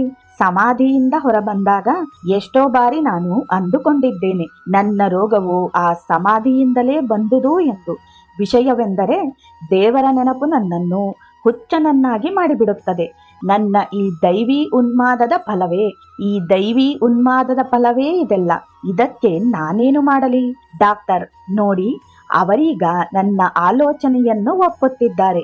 ತಾವು ಏನು ಮಾಡುತ್ತಾರೋ ಅದಕ್ಕೆ ವ್ಯಥೆ ಪಡುತ್ತಿದ್ದಾರೆ. ತಾವು ಹಾಗೆ ಮಾಡುವುದು ಸರಿಯಲ್ಲ ಎಂಬ ತೀರ್ಮಾನಕ್ಕೆ ಬಂದಿದ್ದಾರೆ. ಶ್ರೀರಾಮಕೃಷ್ಣರು ನರೇಂದ್ರನಿಗೆ, ನೀನು ಬಹಳ ಬುದ್ಧಿವಂತ, ನೀನೇಕೆ ಉತ್ತರಿಸಬಾರದು? ಎಲ್ಲವನ್ನು ಡಾಕ್ಟರ್ಗೆ ವಿವರಿಸಬಾರದೆ? ಗಿರೀಶ್, ಡಾಕ್ಟರ್ಗೆ, ಸರ್, ತಾವು ಎಲ್ಲವನ್ನು ತಪ್ಪಾಗಿ ಗ್ರಹಿಸಿದ್ದೀರಿ. ಅವರು ತಮ್ಮ ಸಮಾಧಿ ಸ್ಥಿತಿಯಲ್ಲಿರುವಾಗ ಭಕ್ತರನ್ನು ಹಾಗೆ ಸ್ಪರ್ಶಿಸುವುದು ಅಪರಾಧವೆಂದು ಪಶ್ಚಾತ್ತಾಪ ಪಡುತ್ತಿಲ್ಲ. ಅವರ ಶರೀರವೆಂದರೆ ಪರಿಶುದ್ಧವಾದುದು, ಪಾಪ ಮುಕ್ತವಾದುದು. ಹಾಗೆ ಅವರು ಭಕ್ತರನ್ನು ಸ್ಪರ್ಶಿಸುವುದು ಭಕ್ತರ ಒಳಿತಿಗಾಗಿಯೇ. ಕೆಲವು ವೇಳೆ ಅವರು ತಾವು ಹೀಗೆ ಮಾಡಿ ಭಕ್ತರ ಪಾಪಗಳನ್ನು ಆ ರೋಗದ ರೂಪದಲ್ಲಿ ಮೇಲೆಳೆದುಕೊಳ್ಳುತ್ತಿದ್ದೇನೆಂದು ಆಲೋಚಿಸುತ್ತಾರೆ. ನಿಮ್ಮ ವಿಚಾರವನ್ನೇ ತೆಗೆದುಕೊಳ್ಳಿ. ಒಮ್ಮೆ ನೀವು ಉದರಶೂಲೆಯಿಂದ ನರಳದಿರಿ. ಆಗ ನೀವು ಕುಳಿತುಕೊಂಡು ಒಂದೇ ಸಮನೆ ಮಧ್ಯರಾತ್ರಿಯವರೆಗೆ ಓದತೊಡಗಿದ್ದು ಸರಿಯಾಗಿಲ್ಲವೆಂದು ವ್ಯಥೆ ಪಡಲಿಲ್ಲವೇನು? ಆದರೆ ಹಾಗೆ ನೀವು ಮಧ್ಯರಾತ್ರಿಯವರೆಗೂ ಕುಳಿತು ಓದಿನಲ್ಲಿ ತೊಡಗುವುದು ತಪ್ಪೆಂದು ಭಾವಿಸಿದ್ದೀರೇನು? ಇವರೂ ಸಹ ತಮ್ಮ ರೋಗಕ್ಕಾಗಿ ಪಶ್ಚಾತ್ತಾಪ ಪಡುತ್ತಿರಬಹುದು. ಆದರೆ ಅದರಿಂದ ತಾವು ಬೇರೆಯವರನ್ನು ಹಾಗೆ ಸ್ಪರ್ಶಿಸುವುದು ತಪ್ಪು ಎಂದು ಅವರು ತಿಳಿಯುವಂತೆ ಕಾಣುವುದಿಲ್ಲ. ಏಕೆಂದರೆ ಹಾಗೆ ಮಾಡುವುದು ಅವರ ಒಳಿತಿಗಾಗಿಯೇ. ಡಾಕ್ಟರ್ ಸರ್ಕಾರ್ ಅವರು ಒಂದು ಸ್ವಲ್ಪ ಮುಜುಗರಕ್ಕೆ ಒಳಗಾಗಿ ಗಿರೀಶ್ಗೆ ಹೇಳಿದರು, ಈ ವಾದದಲ್ಲಿ ನಾನು ನಿಮಗೆ ಸೋತಿದ್ದೇನೆಂದು ಹೇಳುತ್ತೇನೆ. ಎಲ್ಲಿ ನಿಮ್ಮ ಪಾದವನ್ನು ನೀಡಿ, ನಮಸ್ಕಾರ ಮಾಡುತ್ತೇನೆ ಎಂದವರು ಗಿರೀಶನ ಪಾದಕ್ಕೆ ಎರಗಿದರು. ಡಾಕ್ಟರ್ ನರೇಂದ್ರನಿಗೆ ಇವರ ವಿಚಾರವಾಗಿ ಯಾರು ಏನನ್ನೇ ಹೇಳಬಹುದಾದರೂ ಇವರ ಬೌದ್ಧಿಕ ಔನ್ನತ್ಯವನ್ನು ಮಾತ್ರ ಮೆಚ್ಚಲೇಬೇಕು. ನರೇಂದ್ರ ಡಾಕ್ಟರ್ಗೆ ಈ ವಿಚಾರವನ್ನು ಮತ್ತೊಂದು ಆಯಾಮದಿಂದಲೂ ನೋಡಬಹುದು. ನಿಮ್ಮ ಆರೋಗ್ಯಕ್ಕೆ ಮತ್ತು ನಿಮ್ಮ ಸುಖಕ್ಕೆ ಒಂದಿನಿತೂ ಗಮನ ಹರಿಸದೆ ನಿಮ್ಮ ಜೀವನವನ್ನು ವೈಜ್ಞಾನಿಕ ಸಂಶೋಧನೆಗೆ ಮುಡಿಪು ಇಡಬಹುದು. ಆದರೆ ದೇವರ ವಿಜ್ಞಾನವೆಂಬುದು ಎಲ್ಲಾ ವಿಜ್ಞಾನಗಳಿಗಿಂತಲೂ ಹೆಚ್ಚಿನದು. ಹಾಗಿರುವಾಗ ಶ್ರೀರಾಮಕೃಷ್ಣರು ತಮ್ಮ ಆರೋಗ್ಯವನ್ನು ಅವನನ್ನು ಕಾಣಲೆಂದು ಬಲಿಕೊಡುವುದು ಸ್ವಾಭಾವಿಕವಲ್ಲವೇ? ಡಾಕ್ಟರ್, ಎಲ್ಲಾ ಧಾರ್ಮಿಕ ಗುರುಗಳು, ಯೇಸು, ಚೈತನ್ಯ, ಬುದ್ಧ ಮತ್ತು ಮಹಮ್ಮದರು ಸೇರಿದಂತೆ ಅವರು ಕೊನೆಯಲ್ಲಿ ಅಹಂಭಾವ ತುಂಬಿದವರೇ. ಅವರೆಲ್ಲ ಹೇಳಿದ್ದೆಂದರೆ ನಾನು ಹೇಳುವುದಷ್ಟೇ ಪರಮ ಸತ್ಯ. ಇದು ಎಂತಹ ಆಭಾಸ? ಗಿರೀಶ್ ಡಾಕ್ಟರ್ಗೆ, ಸರ್, ತಾವು ಮತ್ತೊಮ್ಮೆ ಅದೇ ತಪ್ಪನ್ನು ಮಾಡುತ್ತಿದ್ದೀರಿ. ನೀವು ಅವರೆಲ್ಲರನ್ನು ಅಹಂಭಾವದವರೆಂದು ದೂರುತ್ತಿದ್ದೀರಿ. ಅವರಲ್ಲಿ ನೀವು ಲೋಪದೋಷವನ್ನು ಕಾಣುತ್ತಿದ್ದೀರಿ. ಇದೇ ಕಾರಣಕ್ಕಾಗಿಯೇ ನಿಮ್ಮನ್ನೂ ಸಹ ಅಹಂಭಾವದವರು ಎನ್ನಬಹುದಲ್ಲವೇ? ಡಾಕ್ಟರ್ ಸರ್ಕಾರ್ ಮೌನ ತಾಳಿದರು. ನರೇಂದ್ರ ಡಾಕ್ಟರ್ಗೆ, ನಾವು ಇವರನ್ನು ಪೂಜಿಸುವುದು ದೇವರನ್ನು ಪೂಜಿಸುವ ಕ್ರಮದಲ್ಲಿಯೇ. ಈ ಮಾತುಗಳನ್ನು ಕೇಳಿ ಶ್ರೀರಾಮಕೃಷ್ಣರು ಮಗುವಿನಂತೆ ನಗತೊಡಗಿದರು. ನವೆಂಬರ್ 6, 1885 ಕೃಷ್ಣ ಪಕ್ಷದ ಅಮಾವಾಸ್ಯೆಯ ರಾತ್ರಿ 7 ಗಂಟೆಯ ಸಮಯದಲ್ಲಿ ಭಕ್ತರು 2ನೆಯ ಅಂತಸ್ತಿನಲ್ಲಿದ್ದ ಶ್ರೀರಾಮಕೃಷ್ಣರ ಕೊಠಡಿಯಲ್ಲಿ ಕಾಳಿಮಾತೆಯ ಪೂಜೆಗೆಂದು ವ್ಯವಸ್ಥೆ ಮಾಡಿರುವರು. ಶ್ರೀರಾಮಕೃಷ್ಣರ ಮುಂದೆ ಹೂಗಳು, ಶ್ರೀಗಂಧದ ಕಣಕ, ಬಿಲ್ವಪತ್ರೆ, ಕೆಂಪು ದಾಸವಾಳ, ಕೆಂಪು ಅನ್ನ ಮತ್ತು ಬಗೆ ಬಗೆಯ ಸಿಹಿ ತಿಂಡಿಗಳು ಮತ್ತಿತರ ವಸ್ತುಗಳನ್ನು ಇರಿಸಿರುವರು. ಭಕ್ತರು ಅವರನ್ನು ಸುತ್ತುವರೆದು ಕುಳಿತಿದ್ದಾರೆ.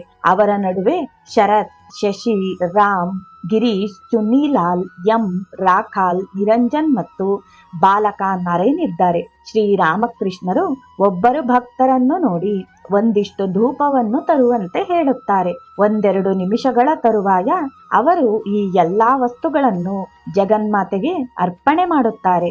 ಎಂ ಅವರ ಸಮೀಪವೇ ಕುಳಿತಿದ್ದಾರೆ. ಅವರನ್ನು ನೋಡುತ್ತಾ ಶ್ರೀರಾಮಕೃಷ್ಣರು ಭಕ್ತರಿಗೆ ಹೇಳುತ್ತಾರೆ, ಒಂದಿಷ್ಟು ಧ್ಯಾನ ಮಾಡಿರಿ. ಭಕ್ತರು ತಮ್ಮ ತಮ್ಮ ಕಣ್ಣುಗಳನ್ನು ಮುಚ್ಚಿಕೊಳ್ಳುತ್ತಾರೆ. ಈ ನಡುವೆ ಗಿರೀಶ್ ಒಂದು ಹೂಮಾಲೆಯನ್ನು ಶ್ರೀರಾಮಕೃಷ್ಣರ ಪಾದಗಳಿಗೆ ಅರ್ಪಿಸುತ್ತಾನೆ. ಎಂ ಅವರು ಹೂಗಳು ಮತ್ತು ತೇಯ್ದ ಗಂಧವನ್ನು ಅರ್ಪಿಸುತ್ತಾರೆ.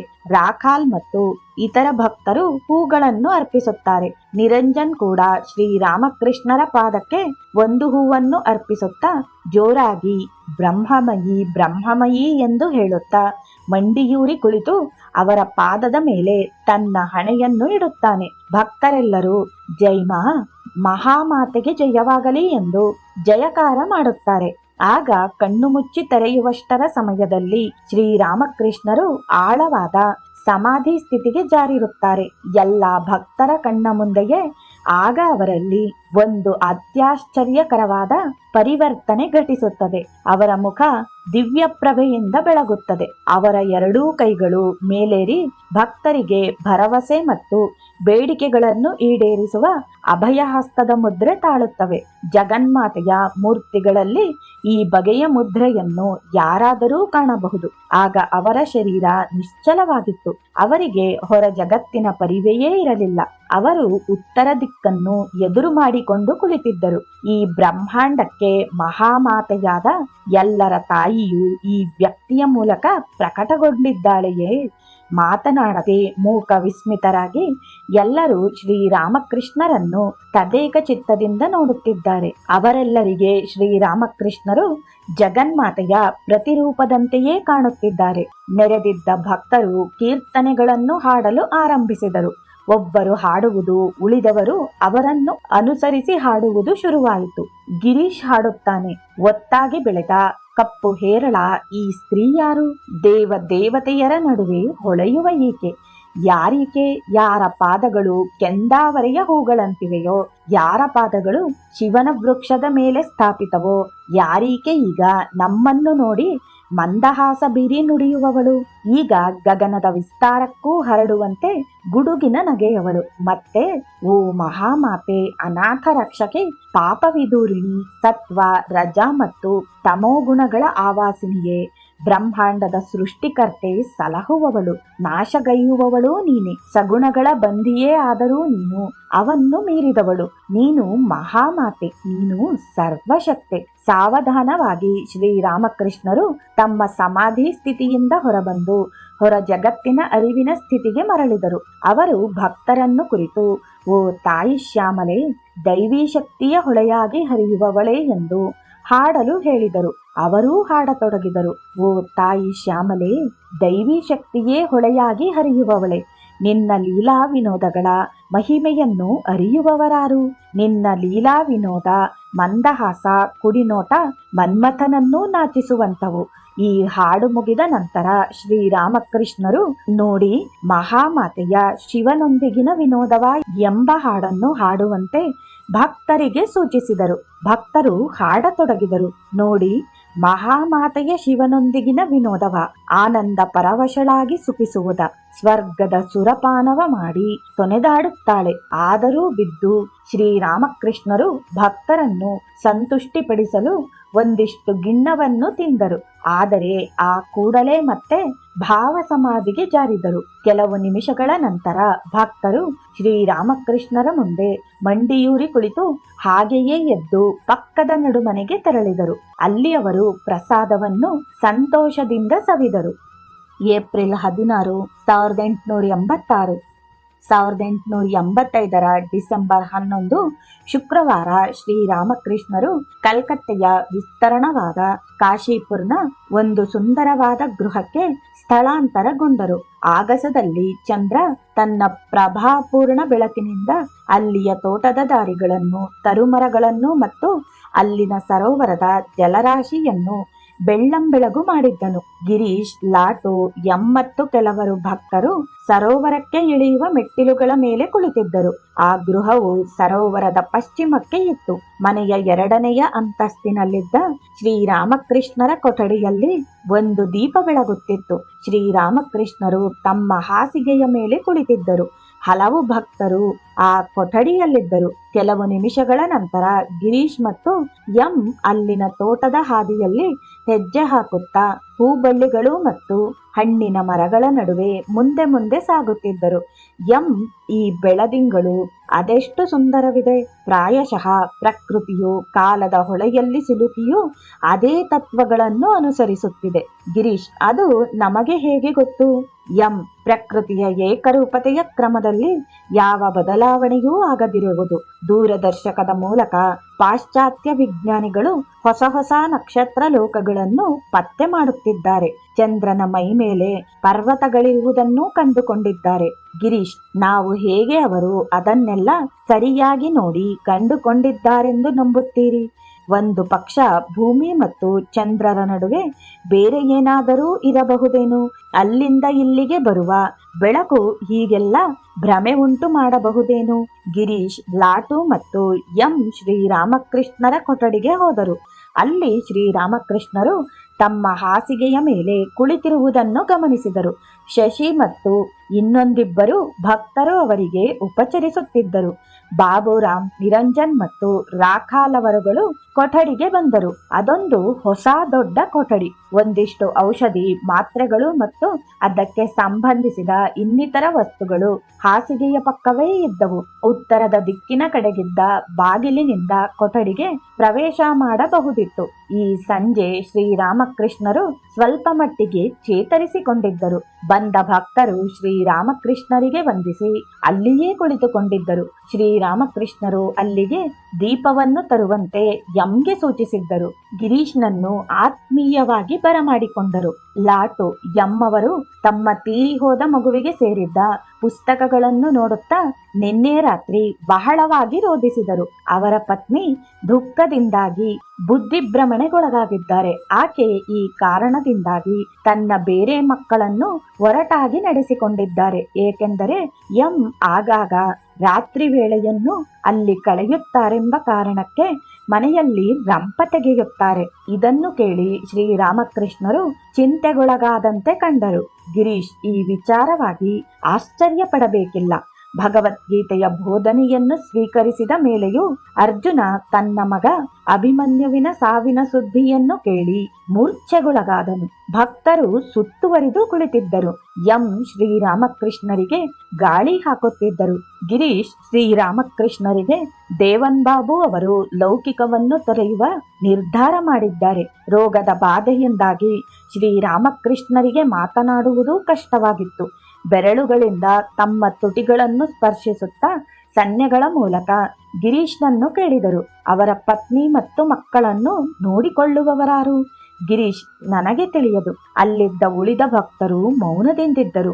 ಗಿರೀಶ್, ಸ್ವಾಮಿ, ಯಾವುದು ಉಚಿತ? ಪಶ್ಚಾತ್ತಾಪಗೊಂಡು ಲೌಕಿಕವನ್ನು ತೊರೆಯುವುದು ಅಥವಾ ಸಂಸಾರಿಯಾಗಿದ್ದುಕೊಂಡೇ ದೇವರ ಸೇವೆ ಮಾಡುವುದು? ಶ್ರೀರಾಮಕೃಷ್ಣರು ಎಂಗೆ, ನೀವು ಗೀತೆಯನ್ನು ಓದಿಲ್ಲವೇನು? ಯಾರು ತಮ್ಮ ಲೌಕಿಕ ಕರ್ತವ್ಯಗಳನ್ನು ಎಲ್ಲವೂ ನಶ್ವರವೆಂಬ ಅರಿವಿನೊಡನೆ ಅನಾಸಕ್ತ ಭಾವದಿಂದ ಮಾಡುತ್ತಾರೋ ಅವರು ಭಗವಂತನ ಸಾಕ್ಷಾತ್ಕಾರ ಪಡೆಯುತ್ತಾರೆ. ಯಾರು ಕೇವಲ ಪಶ್ಚಾತ್ತಾಪದಿಂದ ಪ್ರಪಂಚ ತ್ಯಾಗ ಮಾಡುತ್ತಾರೋ ಅವರದು ಕೆಳದರ್ಜೆಯ ವೈರಾಗ್ಯ. ಸಂಸಾರಿಯಾಗಿಯೂ ಜ್ಞಾನಿಯಾದವನು ಹೇಗಿರುತ್ತಾನೆಂದು ಗೊತ್ತೇನು? ಅವನು ಗಾಜಿನ ಮನೆಯಲ್ಲಿ ವಾಸ ಮಾಡುತ್ತಿದ್ದಾನೆ ಎಂಬಂತೆ. ಅವನಿಗೆ ಒಳಗೂ ಹೊರಗೂ ಎರಡೂ ಕಾಣುತ್ತಿರುತ್ತವೆ. ಮತ್ತೊಮ್ಮೆ ಕೊಠಡಿಯಲ್ಲಿ ಮೌನ ಆವರಿಸಿತು. ಗಿರೀಶ್ ಶ್ರೀರಾಮಕೃಷ್ಣರಿಗೆ, ಸ್ವಾಮಿ, ನನ್ನ ಮನಸ್ಸು ಈಗ ಉನ್ನತ ಸ್ತರದಲ್ಲಿದೆ, ಮತ್ತೆ ಅದು ಏಕೆ ಕೆಳಮುಖವಾಗಿರುತ್ತದೆ? ಶ್ರೀರಾಮಕೃಷ್ಣರು, ಪ್ರಾಪಂಚಿಕ ಬದುಕನ್ನು ಸಾಗಿಸುತ್ತಿರುವ ಎಲ್ಲರಿಗೂ ಹಾಗಾಗುತ್ತದೆ. ಕೆಲವೊಮ್ಮೆ ಸಂಸಾರಿಯ ಮನಸ್ಸು ಉದ್ದೀಪನಗೊಳ್ಳುತ್ತದೆ. ಹಾಗೆಯೇ ಅವನ ಭಕ್ತಿ ಕರಗಿ ಹೋಗುತ್ತದೆ. ಏಕೆಂದರೆ ಅವನು ಹೆಣ್ಣು ಮತ್ತು ಹೊನ್ನುಗಳ ನಡುವೆ ಸಿಕ್ಕಿಕೊಂಡಿರುತ್ತಾನೆ. ಕೆಲವೊಮ್ಮೆ ಅವನು ತನ್ನ ಮನಸ್ಸನ್ನು ಏಕಾಗ್ರತೆಯಿಂದ ಭಗವಂತನ ಮೇಲೆ ನಿಲ್ಲಿಸಿರುತ್ತಾನೆ. ಮತ್ತೆ ಕೆಲವೊಮ್ಮೆ ಅದು ಹೆಣ್ಣು ಮತ್ತು ಹೊನ್ನುಗಳ ಕಡೆಗೆ ಧುಮುಕುತ್ತದೆ. ಅವನು ಹೇಗೆಂದರೆ ಒಂದು ನೊಣವಿದ್ದಂತೆ. ಒಮ್ಮೆ ಅದು ಸಿಹಿ ತಿಂಡಿಯ ಮೇಲೆ ಕೂರುತ್ತದೆ, ಮರುಕ್ಷಣವೇ ಅದು ಕೊಳಕು ಮತ್ತು ಅಸಹ್ಯ ವಸ್ತುಗಳ ಮೇಲೆ ಕೂರುತ್ತದೆ. ಆದರೆ ಸನ್ಯಾಸಿಗಳ ವಿಚಾರವೇ ಬೇರೆಯಾಗಿರುತ್ತದೆ. ಅವರಿಗೆ ತಮ್ಮ ಮನಸ್ಸನ್ನು ಕೇವಲ ಭಗವಂತನ ಮೇಲಷ್ಟೇ ಕೇಂದ್ರೀಕರಿಸಲು ಸಾಧ್ಯವಾಗುತ್ತದೆ. ಹೆಣ್ಣು ಮತ್ತು ಹೊನ್ನುಗಳಿಂದ ಸಂಪೂರ್ಣವಾಗಿ ಮುಕ್ತರಾಗಿ ಅವರು ಭಗವಂತನ ದಿವ್ಯಾನುಭೂತಿಯನ್ನು ಒಂಟಿಯಾಗಿದ್ದುಕೊಂಡು ಅನುಭವಿಸುತ್ತಾರೆ. ನಿಜವಾಗಿ ವಿರಕ್ತನಾದವನು ಕೇವಲ ಭಗವನ್ನಾಮ ಸ್ಮರಣೆಯ ಸುಖವನ್ನು ಅನುಭವಿಸುತ್ತಾನಷ್ಟೆ. ಎಲ್ಲಿ ಜನರು ಲೌಕಿಕವನ್ನು ಮಾತನಾಡುತ್ತಾರೋ ಅವನು ಅಲ್ಲಿಂದ ದೂರವೇ. ಅವನ ಕಿವಿ ದೇವರ ಕುರಿತ ಮಾತಿಗಷ್ಟೇ ನಿಮಿರುತ್ತದೆ. ಅಂತಹ ತ್ಯಾಗಿಯ ಮಾತುಗಳೆಂದರೆ ದೇವರನ್ನುಳಿದು ಬೇರೇನನ್ನೂ ನುಡಿಯುವುದಿಲ್ಲ. ದುಂಬಿಯು ಮಕರಂದ ಸವಿಯಲು ಹೂಗಳ ಮೇಲಷ್ಟೇ ಕೂರುತ್ತದೆ, ಏಕೆಂದರೆ ದುಂಬಿಗೆ ಮತ್ತೇನೂ ರುಚಿಸುವುದಿಲ್ಲ. ಶ್ರೀರಾಮಕೃಷ್ಣರು ಎಂಗೆ ಭಗವಂತನ ಅನುಗ್ರಹದಿಂದಷ್ಟೇ ವ್ಯಕ್ತಿಗೆ ತನ್ನ ಮನಸ್ಸನ್ನು ಅವನ ಮೇಲೆ ನಿಲ್ಲಿಸಲು ಸಾಧ್ಯವಾಗುವುದು. ಶ್ರೀರಾಮಕೃಷ್ಣರು ಗಿರೀಶ್ಗೆ ಈಗ ರಾಖಾಲ್ಗೆ ಅರ್ಥವಾಗಿದೆ. ಯಾವುದು ಒಳ್ಳೆಯದು, ಯಾವುದು ಕೆಟ್ಟದು, ಯಾವುದು ವಾಸ್ತವ ಮತ್ತು ಯಾವುದು ಅವಾಸ್ತವ ಎಂಬುದು. ಅವನು ತನ್ನ ಕುಟುಂಬದೊಂದಿಗೆ ಜೀವಿಸಿದ್ದಾನೆ ನಿಜ, ಆದರೆ ಅವನಿಗೀಗ ತಿಳಿದಿದೆ ಇದೆಲ್ಲದರ ಅರ್ಥವೇನೆಂದು. ಆತನಿಗೆ ಓರ್ವ ಪತ್ನಿ ಇದ್ದಾಳೆ, ಒಬ್ಬ ಮಗನೂ ಹುಟ್ಟಿದ್ದಾನೆ. ಈಗ ಅವನ ಅರಿವಿಗೆ ಬಂದಿದೆ ಇದೆಲ್ಲವೂ ಅಶಾಶ್ವತ ಮತ್ತು ಭ್ರಮೆಯೆಂದು. ರಾಖಾಲ್ ಇನ್ನೆಂದು ಲೌಕಿಕಕ್ಕೆ ಅಂಟಿಕೊಳ್ಳುವವನಲ್ಲ. ಅವನೀಗ ಮಣ್ಣಿನ ಮೀನಿನಂತೆ. ಈ ಮೀನು ಮಣ್ಣಿನಲ್ಲಿ ವಾಸಿಸುತ್ತದೆ ನಿಜ, ಆದರೆ ಅದರ ಮೈ ಮೇಲೆ ಒಂದಿನಿತೂ ಮಣ್ಣಿನ ಕಲೆ ಇರುವುದಿಲ್ಲ. ಗಿರೀಶ್: ಸ್ವಾಮಿ, ಇದೆಲ್ಲವೂ ನನಗೆ ಅರ್ಥವಾಗುವುದಿಲ್ಲ. ನೀವು ಅಪೇಕ್ಷಿಸಿದರೆ ಪ್ರತಿಯೊಬ್ಬರನ್ನು ಶುದ್ಧಾತ್ಮರನ್ನಾಗಿ ಮತ್ತು ವಿರಾಗಿಗಳನ್ನಾಗಿ ಮಾಡಬಲ್ಲಿರಿ. ನೀವು ಪ್ರತಿಯೊಬ್ಬರನ್ನು ಒಳ್ಳೆಯವನನ್ನಾಗಿ ಮಾಡಬಲ್ಲಿರಿ. ಆತ ಸಂಸಾರಿಯೋ ಅಥವಾ ಸನ್ಯಾಸಿಯೋ ಆಗಿದ್ದರೂ ಸಹ ಮಲೆಯ ಮಾರುತ ಎಲ್ಲಾ ಮರಗಳನ್ನು ಶ್ರೀಗಂಧ ಮರಗಳನ್ನಾಗಿ ಮಾಡಬಲ್ಲದು ಎನ್ನುತ್ತಾರೆ ಶ್ರೀರಾಮಕೃಷ್ಣರು.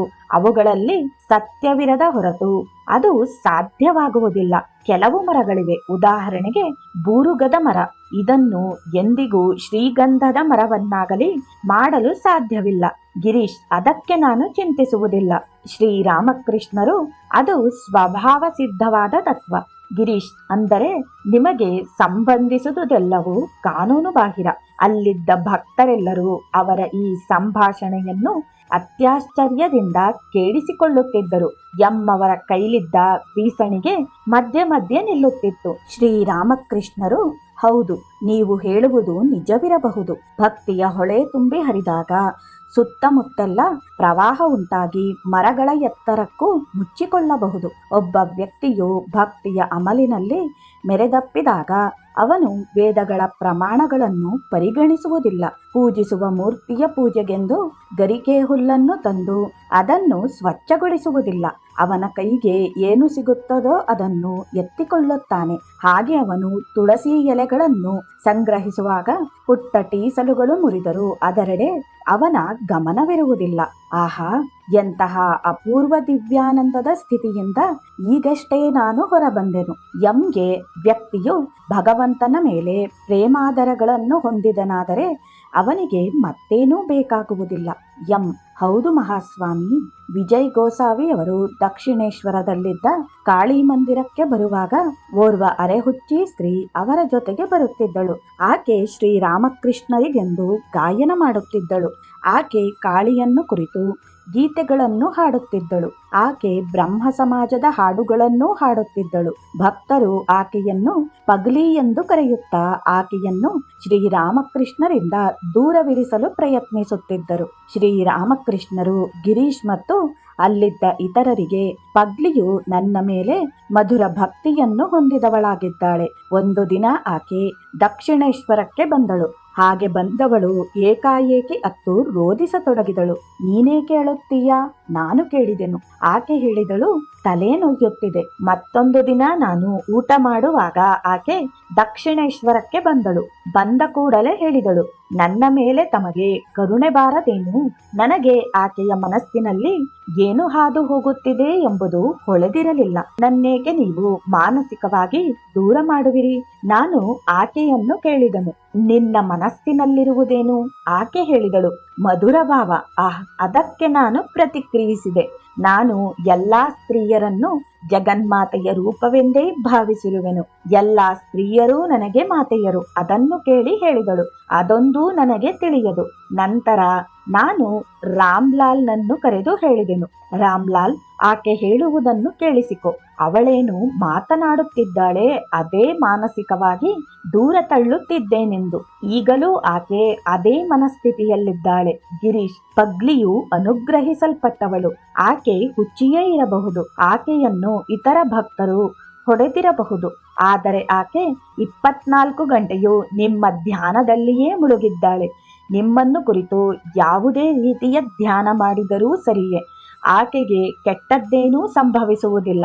ಸ್ವಾಮಿ, ಈ ವಿಚಾರವಾಗಿ ನಾನು ಹೇಗಾದರೂ ನನ್ನ ಭಾವನೆಗಳನ್ನು ತಡೆದಿಡಲಿ. ಈ ಮುನ್ನ ನಾನು ಹೇಗಿದ್ದೆನು?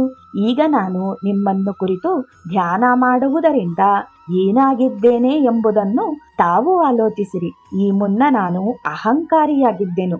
ಈಗ ಆ ಅಹಂಕಾರ ಪರಿವರ್ತನೆಗೊಂಡು ನನ್ನದೆಲ್ಲವನ್ನು ಭಗವಂತನಿಗೆ ಅರ್ಪಿಸಿದ್ದೇನೆ. ಈ ಮುನ್ನ ನಾನೊಬ್ಬ ಪಾತಕಿ, ಈಗ ನಾನು ಓರ್ವ ವಿನಯಶೀಲ. ಇದಕ್ಕಿಂತ ಮೀರಿ ನಾನು ಏನು ಹೇಳಲಿ?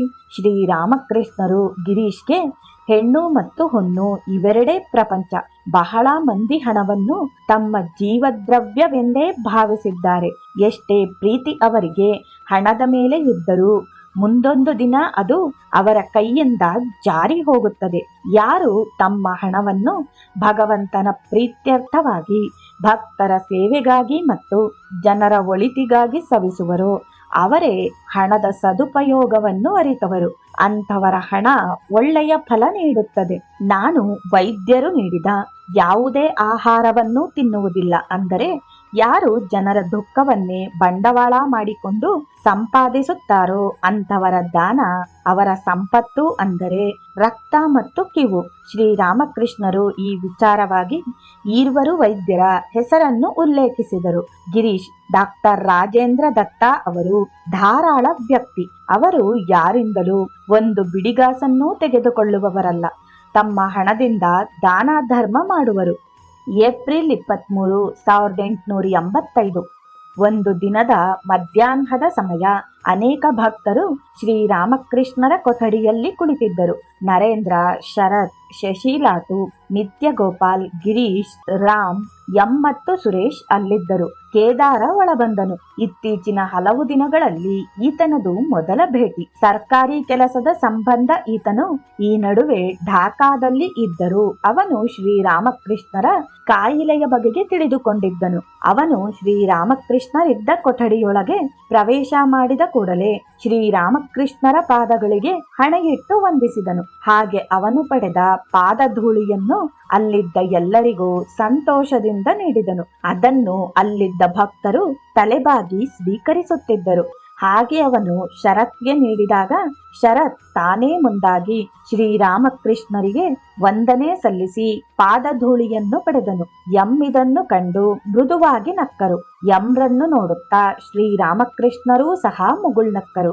ಅಲ್ಲಿದ್ದ ಭಕ್ತರು ಅದಕ್ಕೆ ಏನೊಂದೂ ಹೇಳದೆ ಕುಳಿತುಕೊಂಡರು.